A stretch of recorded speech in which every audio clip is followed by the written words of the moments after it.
तो सर जैसा कि आपने बताया कि आपके फार्म पर नंबर्स ऑफ 300 एनिमल्स हैं और मेनली आपका काम जो सेल परचेज का है।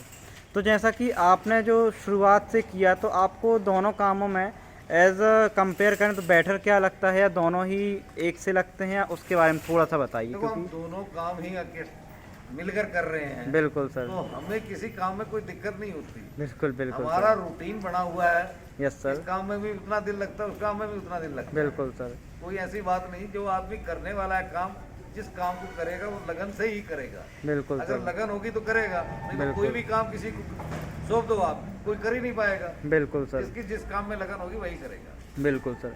सर और डेयरी फार्म का शेड्यूल क्या रहता है आपके इस फार्म पर, क्योंकि 300 नंबर ऑफ एनिमल्स हैं, तो मॉर्निंग में जल्दी उठना पड़ता होगा, तो उस हिसाब से आप बताइए कितने टाइम से स्टार्टिंग हो जाती है यहाँ पर डेयरी के काम की। हम लगभग सुबह 2 बजे से 2:30 बजे तक हमारा काम शुरू हो जाता है। सुबह मतलब रात के ही 2-2:30 बजे आप से? रात समझो, हम सुबह समझते हैं 12 बिल्कुल बजे के बाद सर। सुबह होगी भैया, रात कहाँ रहेगी। बिल्कुल सर बिल्कुल।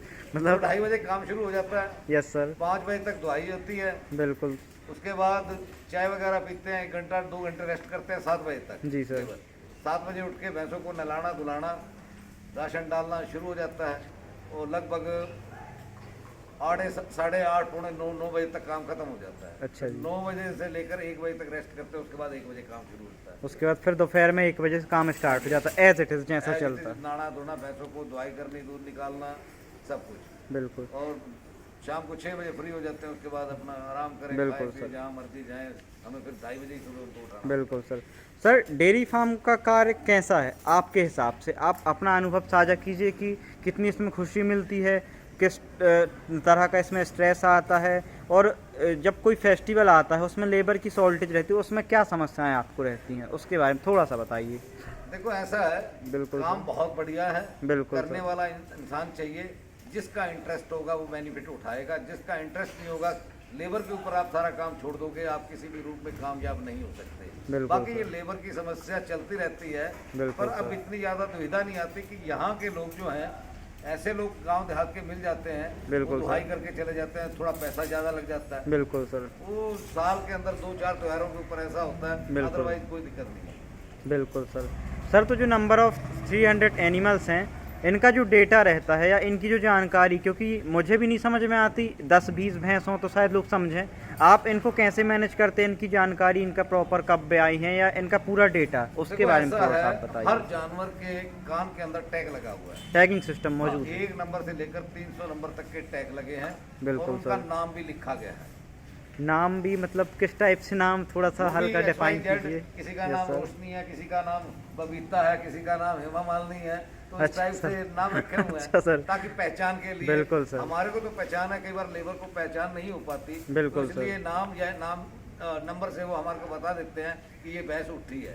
जैसे ही कोई भैंस उठती है, वो हमारे रिकॉर्ड में चढ़ जाता है। बिल्कुल सर। और उसके बाद हमने देखना होता है कि कितने टाइम के लिए इसको दूध के छुड़वाना है। लास्ट बिल्कुल 1-2 सर। महीने उनके दूध छुड़वाने के ऊपर लगा देते हैं, उनको अलग कर देते हैं। यस फिर सर। जब ब्याती है, उनकी डेट नोट हो जाती है, खाता मेंटेन हो जाता है, कोई Yes, दिक्कत sir. नहीं आती है।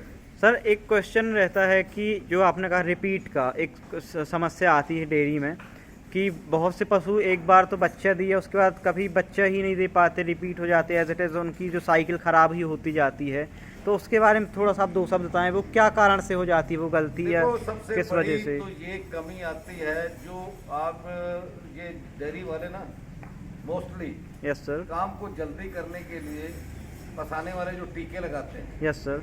ये जानवर के हार्मोन्स को चेंज कर देते हैं। अच्छा सर। बच्चेदानी तक पलट जाती है बिल्कुल सर। अत्यधिक मात्रा पर लगाने के ऊपर। अत्यधिक मात्रा में तो लगाने इस के बाद। इंजेक्शनों को यूज नहीं करना चाहिए। Yes, यही sir. कारण रहता है, जो भैंस हीट पे नहीं आती, यस सर। और आती है तो बच्चा नहीं रुक पाता। इसका मेन कारण तो यही है, यस सर। बिल्कुल सर। क्योंकि ये इन इंजेक्शनों से, सिर्फ इन्हीं इंजेक्शनों से शरीर के अंदर इफेक्ट होता है और हार्मोन चेंज होते हैं। जिस डेयरी में ये चीज़ें यूज नहीं होती, वहाँ पर ये दिक्कत ही नहीं आती कभी। Yes sir. और सर आपके फार्म पर जैसा कि मैं देख रहा हूँ, सारी भैंसें हेल्दी हैं, हैप्पी हैं, इनकी हेल्थ का क्या राज है? आप इनको मतलब दाने चारे में कितनी क्वांटिटी में और कितने प्रकार के दानों को आप ऐड करते हैं, जिसकी वजह से इनकी बॉडी में एक चमक बरकरार रहती है, उसके बारे में थोड़ा सा बताइए। देखो, हमारा तो जो नॉर्मल है खाना वही देते हैं, जो शुरू से देते आ रहे हैं। इसके अंदर चना चूनी, बिल्कुल सर। राहर चूनी, बिल्कुल सर। मक्का, बाजरा, बिनोला खली, सरसों खली यस सर। और चोकर, ये चीज़ें रहती हैं। और एक मूंग की दाल रहती है, वो हाजमे के लिए हम भैंसों को देते हैं। ये सब आप रेगुलर 12 के ये 12 महीने 12 आप देते हैं? यही चीज़ें चलती हैं, इसके अलावा कुछ भी एक्स्ट्रा नहीं दिया जाता। Yes sir. तो उसी से ये हेल्दी रहती है और बढ़िया रहती है और एक जैसा खाना मिलता है, स्वाद से खाती हैं। आपने कभी भी देखा होगा हमारे जानवर खाते हुए मिलेंगे आपको, जुगाली करते हुए बिल्कुल मिलेंगे। सर, और पूरा मतलब स्पेस से फ्री रहते हैं और बढ़िया एंजॉय करते हैं मतलब। जी। और पूरा जो जैसा कि आपकी 1.5-2 एकड़ वो घूमने का भी है, पीछे भैंसों के घूमने तो के लिए रखा फ्री हुआ अप है। स्पेस बहुत अच्छा है भैंसों के लिए आपके फार्म पर। देखो, चलने फिरने के लिए आदमी को बांधे रखोगे, आदमी थक जाएगा। जानवर 24 घंटे अगर बांधे रखोगे तो कैसे काम चलेगा? बिल्कुल सर। उनको घूमने फिरने के लिए चाहिए, तब तो उनके शरीर के अंदर साइकिलिंग होती है, सब कुछ होता है। बिल्कुल तो सर। इससे दूध भी बढ़ता है और बेनिफिट भी मिलता है। बिल्कुल सर। सर एक और सवाल व्यूअर्स पूछते हैं कि सर अगर उनको कोई डेयरी फार्म स्टार्ट करना है तो उसको मिनिमम कितने लीटर दूध के एवरेज की भैंस उनको लेनी चाहिए, ताकि वो नया कोई बंदा है जो देख रहे हैं, बहुत से लोगों के मन में क्वेरी आती है। आपने तो इतना बड़ा फार्म मैनेज किया हुआ है, तो आपको अच्छा नॉलेज होगा इस चीज़ के बारे में कि कितने लीटर दूध से ऊपर की भैंस आज की इस महंगाई के दौर पर रखनी चाहिए। देखो, that is the depend on culture. पहले तो उस बिजनेस को पसंद करें। बिल्कुल सर। और क्योंकि जानवर महंगा है, उनके पास ये भी हो कि पूंजी लगा सकता है इतनी या नहीं लगा सकता। Yes sir. वैसे तो आजकल बैंकों से बहुत ज़्यादा सुविधाएं मिल गई हैं। बिल्कुल अगर सर। लेना चाहे तो आदमी कर सकता है। और नंबर 2, जो आप मुर्रा नस्ल की भैंसें कहेंगे, वो एवरेज 1.5 लाख की एक पड़ती है। 1.5 लाख और की। Yes sir. उनके नीचे हम एवरेज दूध निकाले तो 14-15 लीटर प्रतिदिन के हिसाब से देती हैं। तो उस दूध के हिसाब से ठीक बचत आ जाती है 14-15 लीटर, 12 से ऊपर इसके अंदर मतलब क्या रहे। होता है, अब मान लो एक भैंस हीट पे आ गई 2 महीने के बाद, बिल्कुल सर। ठीक है, उसके बाद थोड़ा थोड़ा दूध घटना शुरू हो जाता है। धीरे तो धीरे। इसमें ही यस हमें सर। साइकिलिंग रखनी पड़ती है। Yes sir. जैसे दूध कम हुआ 2 जानवर और डाल दिए, दूध कम हुआ 2 जानवर और डाल दिए, बिल्कुल ताकि सर। जब वो ब्याहे तो आपकी एवरेज एक साथ हो।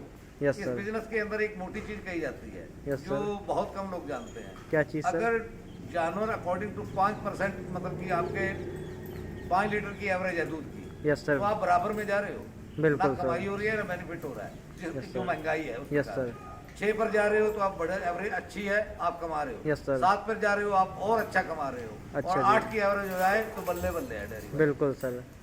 और सर आपका प्रोडक्शन कितना हो जाता होगा दूध का, जैसे 300 पशु समथिंग अप्रोक्स कुल? हमारी एवरेज जो रहती है 7-7.5 की रहती है। 7-7.5, मतलब कि अभी क्योंकि बचत हमें पे ही मतलब पता चल है, रहा फार्म। अगर एवरेज कम होने लगेगी तो हमारे को नुकसान होने लगेगा। बिल्कुल उसके सर। अकॉर्डिंग फिर हमारे को जानवर डालने पड़ते हैं। बिल्कुल। दूसरी चीज़, आपको इतना तजुर्बा, तीसरी चीज़ आपने सेल परचेस का भी काम है, तो जैसा आप दूसरों को अच्छी भैंसें देते हैं वैसे ही डेयरी के लिए भी आप परफेक्ट भैंसें रखते होंगे, है ना सर? बिल्कुल बिल्कुल। अब वही भैंसें होती हैं जो आती हैं जब जरूरत होती है, अपना बांध लेते हैं, उसको भी नहीं बेचते। बिल्कुल सर। जैसा कि दोस्तों मैंने पैसे भी, तो हम अपने लिए मंगाते नहीं है। बिल्कुल सर, जो रहती हैं वो सब डेयरी में ही ऐड हो जरूरत जाता है है। तो किसी को बेची नहीं हो, डेयरी में ही डाल दी।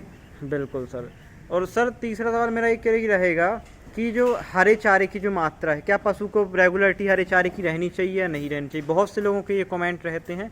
और बिना हरे चारे क्या डेयरी फार्म सफल हो सकती है, नहीं हो सकती? इसके बारे में आप देखो, बताइए हरे थोड़ा सा। चारे के बिना डेयरी तो सफल हो सकती है, इसमें कोई दिक्कत नहीं है। बिल्कुल सर। बाकी हरा चारा जानवर को चाहिए और वो अवेलेबल हो जाता है Easily, yes, कभी sir. मक्का आ गया, कभी बरसीन आ गई, कभी कुछ आ गया, कुछ ना कुछ मिलता रहता है। उसकी क्वांटिटी हम ज़्यादा नहीं रखते, आदत नहीं डालते। Yes sir. मिनिमम कितने केजी हरा चारा पशु को मिल जाए हम 4 से सेटिस्फाइड 5 किलो तक देते हैं एक पशु को। Minimum? Minimum Yes, minimum sir. Maximum यही रहता है। बिल्कुल सर, ताकि उसका थोड़ा टेक्सचर बदले थोड़ा सा ना। तो उसका शरीर अच्छे से साफ, हरा चारा खाने से उसका शरीर अच्छे से साफ होता है। हर शरीर जब साफ हो जाता है, Yes, गोबर sir. वगैरह अच्छा करने लगती है, उसकी दूध की प्रोटेक्शन अपने आप बढ़ जाती है। अच्छा सर, तो इस चीज़ का मेन रोल काल रहता है कि हरे चारे का इतना मतलब हाँ, कि होना आवश्यक है। पशुओं के लिए होना आवश्यक, चाहे आप मिनिमम 2-2.5 केजी भी दें, तो ताकि उसका टेक्सचर जो है थोड़ा चेंज हो जाता है। और सर जैसा कि डेयरी फार्म लोग करते आ रहे हैं, तो एक अगर कोई नया युवा स्टार्ट करना चाहता है तो उसके लिए आप क्या सलाह देना चाहेंगे कि किस समय वो स्टार्ट करे और कितने एनिमल से स्टार्ट करे, उसकी एनिमल की एवरेज क्या रहनी चाहिए, उसके हिसाब से थोड़ा सा आप बताएं सर। देखिए, मैंने आपको पहले ही कहा है, सबसे Yes, sir. पहले तो आदमी को अपनी पूंजी देखनी चाहिए। बिल्कुल सर। नंबर 2, गवर्नमेंट ने जो सुविधाएं दी हुई हैं उसके अकॉर्डिंग देखना चाहिए। Yes, sir. और अकेला आदमी काम करने वाला है तो 10 पशु से स्टार्ट कर सकता है। 10 पशु से आराम 10 से। पशुओं से आराम से स्टार्ट कर सकता है। जैसे आगे रिक्वायरमेंट होगी, उसका तजर्बा बढ़ जाएगा, अपने आप बढ़ती जाएंगी, फिर पता ही नहीं चलेगा कितनी बड़ी। Yes sir. देख सकते हो दोस्तों, जो सर ने बताया कि स्टार्टिंग अगर आप 10 पशुओं से करते हैं और अगर उसकी साइकिल को आपने मेंटेन कर लिया, धीरे धीरे 2 पशु उसमें ऐड करते गए, तो वो लॉस की तरफ नहीं जाते हुए एक रूटीन पकड़ लेगा वो डेयरी फार्म। हाँ, दूध की एवरेज ठीक रखनी चाहिए, उसके अकॉर्डिंग अगर आपको 1-2 भैंस डालनी पड़ती है 4 महीने बाद तो कोई हर्ज नहीं है। अच्छा सर, तो मतलब इस टाइप से चलेगा तो कामयाब है। बिल्कुल सर। सर और दूध का रेट आपके हिसाब से कि एक हर एरिया के हिसाब से मिनिमम कितना मिल जाना चाहिए जिससे कि पशु की कॉस्ट निकल जाएगी और कुछ मार्जिन उसको बच जाए, क्योंकि बहुत से लोगों का ये सवाल रहता है और बहुत जगह मेट्रो सिटीज़ में तो रेट बहुत अच्छा है बट कुछ इलाकों में रेट कम है, तो उसके वजह से हम क्या रोहतक करें। के रहने वाले हैं। Yes sir. वहीं से मुरा नस्ल की भैंसें आती हैं, वहीं बड़ी मार्केट है। बिल्कुल वहाँ दूध सर। का रेट जो है 90 रुपए है। 90 रुपये लीटर। हाँ। Yes sir. और यहाँ 70 रुपए है, इसलिए यहाँ से कोई उठाता है तो उसमें भी कमीशन लेता है। बिल्कुल सर। तो हमें वो प्रॉफिट यहाँ नहीं मिल पाता जितना वहाँ मिल पाता है। अच्छा सर। अगर यहाँ भी वो प्रॉफिट मिलने लग जाए, ना मिलने का कारण भी है, बिल्कुल सर। क्योंकि नर्मदा मैया के यहाँ पर जो पानी है वो इतना अच्छा है, जानवरों के लिए सारे यही काम करना चाहते हैं। बिल्कुल वो सर। शहर तो बिल्कुल। एक है, हजारों डेयरी है यहाँ पर। बिल्कुल सर। अब दूध का रेट कैसे बढ़ेगा? Yes sir. अगर दूध में कमी आए बिल्कुल सर। तभी तो आदमी रेट बढ़ा सकता है। बिल्कुल, जब बिल्कुल। दूध ही सरप्लस है, यहाँ से बिल्कुल। बॉम्बे सप्लाई होता है, यहाँ से नागपुर सप्लाई होता है, पता नहीं किन किन शहरों में यहाँ से सप्लाई यस होता है, सर। तो इसलिए दूध का रेट ये बढ़ने ही नहीं देते। बिल्कुल सर। सर एक चीज़ आप भी मानते होगे कि परियट जितनी डेयरी फार्म लगता है एमपी में सबसे ज़्यादा परियट में ही है डेयरी फार्म, आपका इस विषय में क्या राय है? क्योंकि जनसंख्या के हिसाब से भी देखा जाए और एनिमल देखो, के ये नंबर के हिसाब से भी परियट देखा और जाए। गौर, परियट और गौर। जहाँ डेयरी ये बनाई गई हैं, ये लोगों ने अपनी मर्जी से नहीं बनाई। Yes sir. शहर से जब डेयरी बाहर निकाली गई, yes sir. According to collector, उनके आदेशानुसार उन्होंने ये जगह हमारे को कहा, इन जगहों पर आप बना सकते हो, चाहे बिल्कुल आप सर। गौर चले जाओ चाहे परियट चले जाओ। बिल्कुल तो हम सर। उसके अकॉर्डिंग जगह खरीदी हमें यस तो सर। गवर्नमेंट ने कोई सुविधा नहीं दी। बिल्कुल सर। तो सर यहाँ परियट में जैसे आपकी डेयरी सबसे पुरानी है, तो यहाँ पे कितने पुरानी डेयरी हो गई, मतलब यहाँ पर आपके हिसाब से इस एरिया में हम जहाँ इस पर एरिया में लोकेटेड है? 1978 में आए थे। 1978 में। हाँ। तो काफ़ी लंबा समय हो गया सर। Yes sir. बता रहा हूँ, उस टाइम ये जगह अलॉट की गई थी, जहाँ परियट में बनाए या गौर नदी के पार बनाए। Yes sir. तो दोस्तों ये गौर और परियट ये दोनों जबलपुर शहर से लगते नज़दीक के ही एरिया हैं, आप कंफ्यूज ना हो कि गौर और परियट में कहाँ कैसा अंतर है। और सर आपकी एज पूछना चाहूँगा, आपकी एज क्या है और आप इतनी फिट होने का राज क्या है? आप अपनी थोड़ा एज बताइए व्यूअर्स को थोड़ा मेरी उम्र सा। 66 साल की है, 66 ईयर। 66 ईयर ओल्ड हैं सर, उसके बाद भी पूरा जो देख सकते हैं आप मेंटेन किया हुआ है। और सर के फार्म के जो 2 से 3 जो डॉगी हैं सर, इन ये बिल्कुल हमेशा आपके साथ ही रहते हैं। तो जहाँ मैं जाऊँगा मेरे साथ ही रहेंगे। यस सर, बिल्कुल देख सकते हैं दोस्तों।